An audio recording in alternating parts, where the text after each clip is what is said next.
Amandine Ballanger, donc je suis architecte co-gérante de la société Gravière et Foulon à Saintes.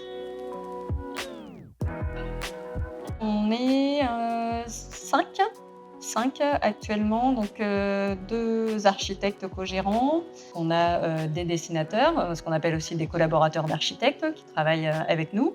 Ensuite, on a nous, une designer d'espace aussi qui nous permet, de compléter un peu, les aménagements qu'on peut imaginer à l'intérieur de nos projets et on a, des assistantes de direction, voilà, un pôle secrétariat qui nous permet aussi de répondre, à des appels d'offres publics parce qu'aujourd'hui les architectes, on peut travailler dans le secteur privé ou dans le secteur public, parfois les 2 et on fait les 2.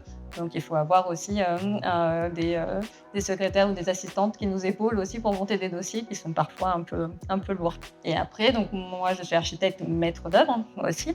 Donc la maîtrise d'œuvre, qu'est-ce que ça veut dire? Ça veut dire que l'architecte aussi suit ses chantiers. C'est-à-dire que c'est pas juste un architecte concepteur, c'est un architecte qui va sur les chantiers, qui suit ses chantiers, qui fait ses comptes rendus de chantier, qui pilote, les entreprises pour mener à bien en fait l'exécution d'un chantier. L'avantage qu'on a, c'est d'être une agence de province, donc on a aussi, un rayon d'action assez large, c'est-à-dire on n'est pas spécialisé dans un type de projet.